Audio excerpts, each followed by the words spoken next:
All right, so today we're going to do 5.2 notes. It's kind of the same stuff that we were doing in 5.1. Our questions just look a little bit different, but we're continuing verifying our trig functions, and we're going to use the same identities that we used in 5.1. So there's no new identities that we're using. It's all the same from 5.1. We have this little guidelines box to kind of help us give an idea of what to start with. So in 5.2, we're going to be given equations. So we're going to have one side is equal to another side. It's super important that we work with one side at a time. So what I always do is just draw a line down the middle. That way you don't go from one side to the other. So you can't move something from one side of the equation to the other side. You have to only work with one side at a time. Guideline number 2 says look for opportunities to factor an expression, add fractions, square binomials, or create a monomial denominator. 3 says look for opportunities to use the fundamental identities.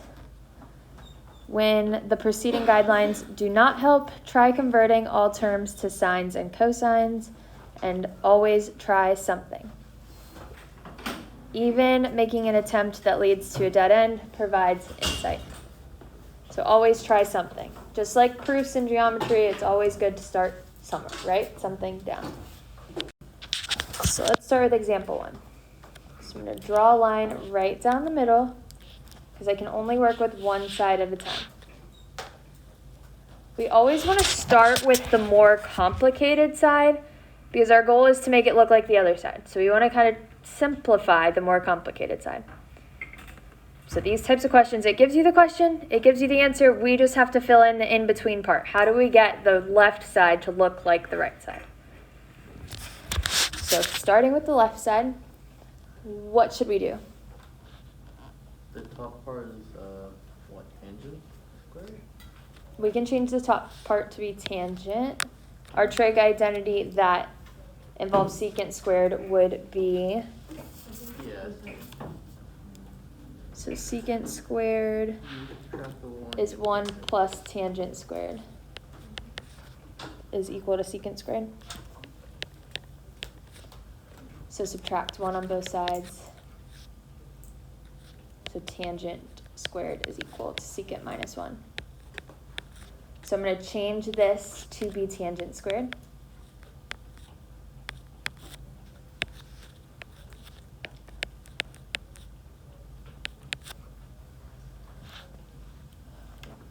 What can I do next? Can you change the tangent to sine over cosine and flip the secant? I can do that. So I can change tangent to be sine over cosine, or sine squared over cosine squared, since it's squared.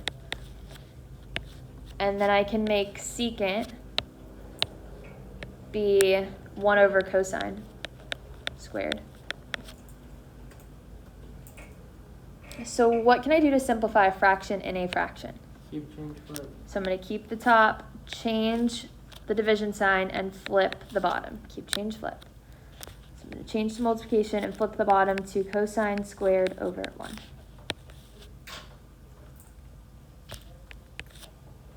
So now I can multiply. I have sine squared x times cosine squared x. Well, doesn't it just simplify? Yeah, you're right.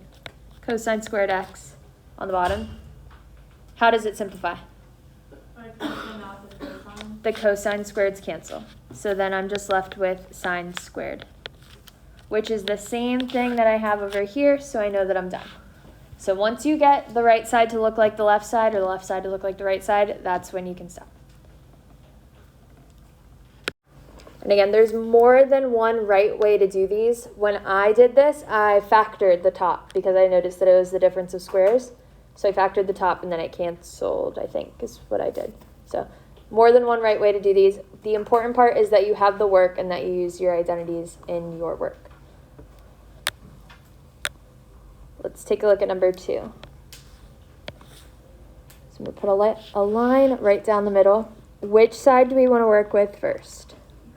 The right side, because it's more complicated. If you notice on the right side, we have 2 things separated by a plus sign. On the left side, we just have secant. So we kind of know we're going to have to combine them at some point, so we just get one thing, and hopefully we eventually end up with secant. Well, isn't that like when you break up a perfect square, or no? Because there's one minus sign, like it's the same thing, but one minus and one plus. But what can we do to simplify it? I put 1 over 1 minus sine squared A. How did you get 1 minus sine squared on the bottom? Because 1 minus sine A, and then when you, like, 1 minus sine squared x is, you can break that up to 1 minus and 1 plus sine. You're just noticing a common denominator. And then the trigonometric. Oh, okay. Alright. Yeah, so that's our common denominator between the two. So I'm going to multiply the first fraction by 1 plus sine. I'm going to use sine x. So multiply the top and the bottom by 1 plus sine x.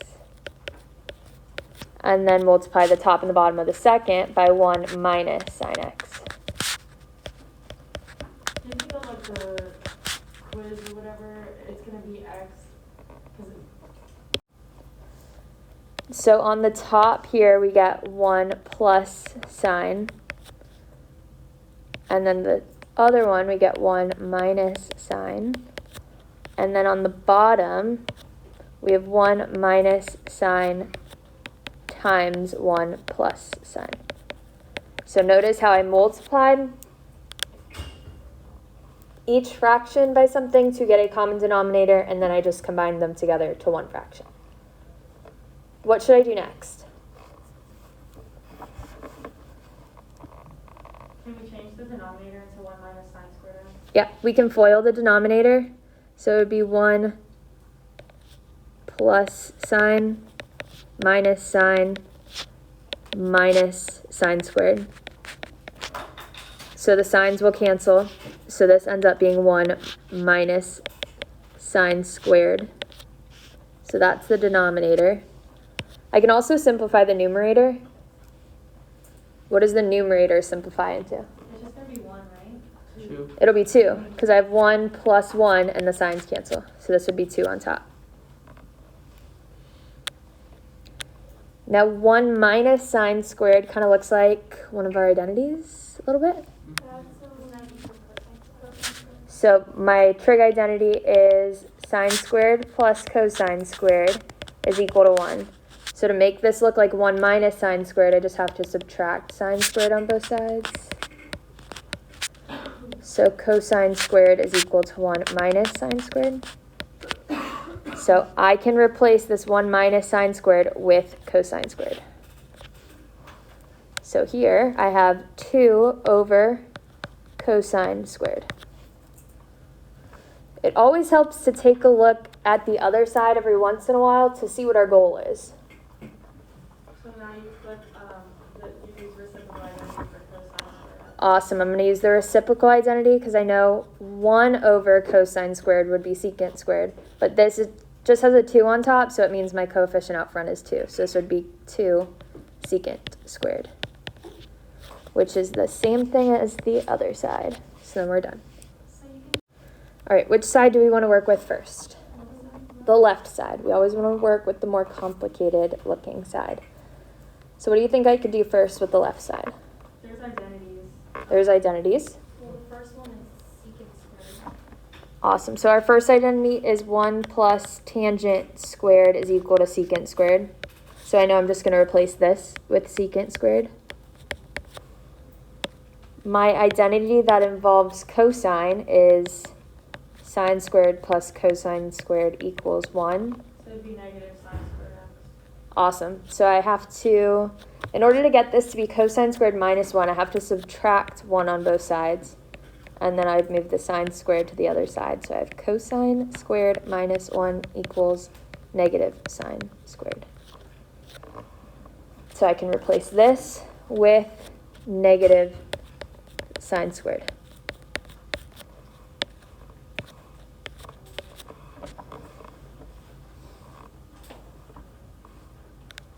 My goal is to get negative tangent squared, so I'm not there yet. What can I do next? Can't you flip the secant into 1 over cosine squared to cosine and cotangent? Well, cosine squared x. You just put it in there and now you just. So if I leave sine squared the same, and I can multiply these together, I now have negative sine squared over cosine squared. Oh, that's a lot easier. I don't know why I did that. What's sine over cosine? Tan. So this would be negative tangent squared, which is the same as this side. Okay, so we're going to put a line down the middle. This one, we kind of have similar things going on the left and the right. What I would suggest is that because we're adding two things on the left, maybe start with the left side and see if we can combine them to be one thing, because on the right side we're multiplying. But we can start anywhere. So up to, that would just be my suggestion. But I guess the header of this says converting to sines and cosines. That kind of gives us a hint there too. So what would you guys want to do first? Convert tan to sine over cosine and cotangent to cosine over sine. We can do that. So tangent is sine over cosine. And cotangent is cosine over sine.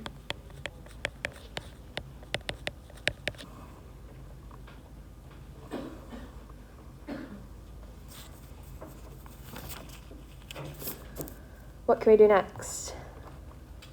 Multiply by or get the common denominator. That would just give you sine squared plus cosine squared. So we want to get a common denominator so we can add them together. So I'm going to multiply this by sine over sine. And multiply the second one by cosine over cosine.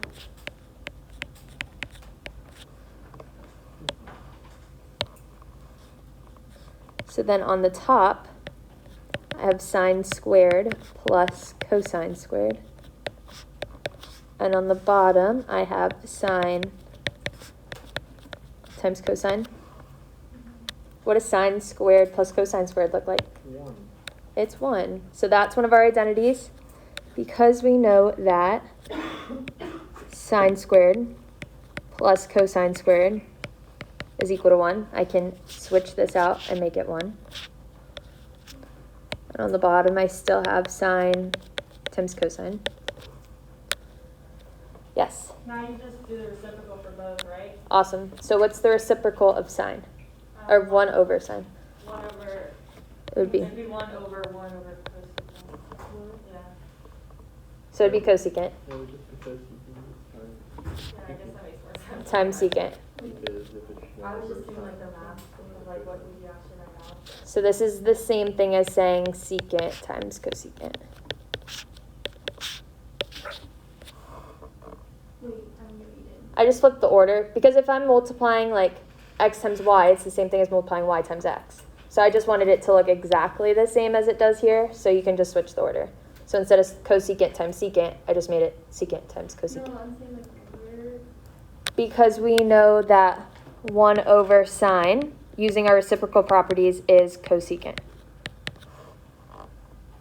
And 1 over cosine is secant. So I'm using the reciprocal properties here.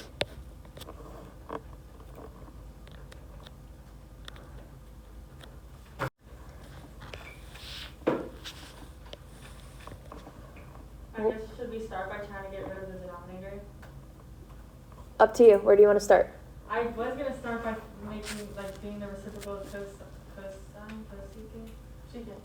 I was gonna do don't you multiply by the conjugate, like 1 plus? We could do that. You guys are starting on the right. So we can start on the right and multiply by the conjugate. Yeah. Do you always multiply by the conjugate when? Not always. It kind of just depends on like what you're trying to do. Like multiplying by the conjugate will give you something squared, so you're going to use a Pythagorean identity. Oh, that's good. So then usually it'll like cancel out, or it just kind of depends. We'll see what it'll get us somewhere. It's You can't just multiply by 1 minus sine, you can't do it. no, it won't work that way. Ms. Carter? Yes. Could you possibly just, because the sine squared plus cosine squared equals 1, could you just like substitute do 1 minus sine x, or So let's start by multiplying by our conjugate. So on top, I get cosine times 1 plus sine. I could distribute that, but I'm going to leave it like that for now, just to kind of see where we go, if this helps us or if it doesn't. So let's FOIL the bottom. I have 1 plus sine minus sine squared. So, yep, I FOILed the bottom. So the signs cancel. And then I have 1 minus sine squared on the bottom. So what can I use now? You can use cosine The squared. bottom is, So I know that sine squared plus cosine squared equals 1. So subtract sine squared on both sides. So cosine squared is 1 minus sine squared. So I'm going to replace this 1 minus sine squared with cosine squared. Yes, go ahead. So I'm just going to rewrite this down here. I have cosine times 1 plus sine over cosine squared. can't you cancel out since it's squared like 1? That works. The cosine?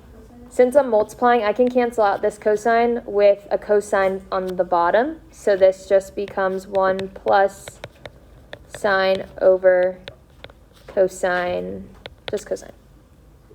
And then isn't So it's a good point. Let's say that you had cosine plus cosine times sine over cosine. You can't just cancel these out. You have to, it has to go into everything. So it has to come out of this one too. So that's why we have 1 plus sine on top. So it's like saying if we had 2 plus 4 over 2. Like you have to divide this by 2, divide this by 2, divide this by 2 to simplify. Right, and I can take a cosine out of both. Out of everything. Okay, so that's why I'm left with 1 plus sine? Uh-huh. Okay. And then since it was cosine squared on the bottom, you still have a cosine on the bottom. Okay, I thought that would get rid of 2 cosines, so then we'd be with a 1 on Since the you're bottom. adding them on the top, it has to come out of everything. Okay. But if we just did it the way we were in blue, Yeah. like Ryan said, can't you just split it? yeah, What do you mean split it? you do 1 over cosine plus sine over cosine. Awesome. 1 over cosine plus sine over cosine. And then that's the thing. What's 1 over cosine? Secant. And what's sine over cosine? Tangent. Which is exactly what we wanted.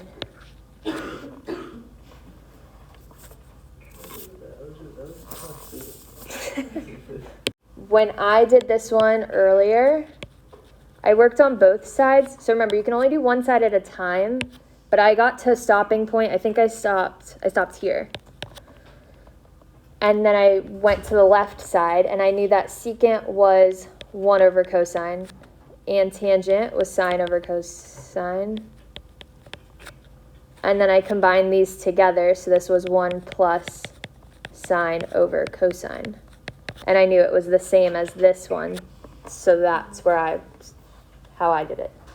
But So if you were to stop at the 1 plus sine x over cosine, would it still be right? you just have to make sure both sides are equal. They have to be the same. Even if you end up changing. All right, example 6. This one looks really long. So- Let's do the left, because there's a identity for the square. Okay, we can do that. Since both sides look pretty tricky, we can start with the left. What do you want to do on the left side? We can multiply by the conjugate, that'll work. So 1 minus cosecant. I'm going to use x's just because I like them better than theta. So on the top, before I distribute, I'm just going to leave it as cotangent squared times 1 minus cosecant squared. just to see if I'm making progress somewhere. So I'm not going to distribute yet. I may in the next step. On the bottom, I have to FOIL. So I have 1 plus cosecant minus cosecant minus cosecant squared.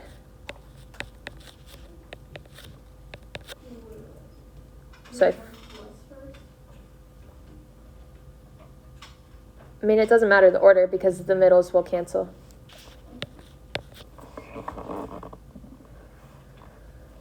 So I'm left with 1 minus cosecant squared on the bottom.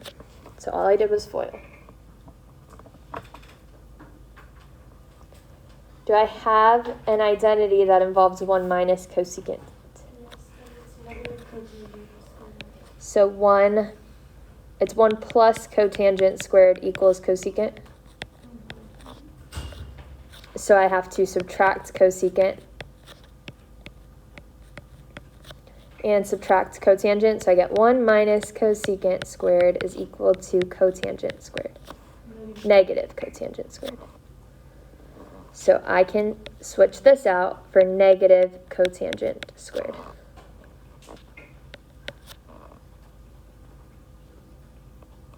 So I'm just going to rewrite it here. I have cotangent squared times 1. Does it have to be squared for you to use an identity, like you can do that on the on top, 1 minus cosecant? It has to be squared. So for the Pythagorean identities, it has to be squared. I think we should move to the other side. I don't think this. Yeah, you can distribute this with Is there anything else we can do to simplify? Yeah. They cancel, but that doesn't really get us. They don't cancel. They're different signs. You're left with Negative negative 1, one. the whole thing is So these cancel and you're still left with negative 1. So it's just negative 1 times 1 minus cosecant. Why don't you just distribute it? So I can distribute the negative 1. So it'll become cosecant minus 1. I just switched the order. So instead of negative 1 plus cosecant, I made it cosecant minus 1. So should we try to make the other side equal that? Let's try that now. So this is a pretty good pausing point on the left side. We're pretty simplified here. Let's see if we can simplify the right side and get it to look like that. What should I do on the right side? I think start by splitting it up. Start by splitting. So you have 1 over sine minus sine over sine. What does 1 over sine change into? Cosecant. And what is sine over sine? 1. Look at that. Exactly what we wanted.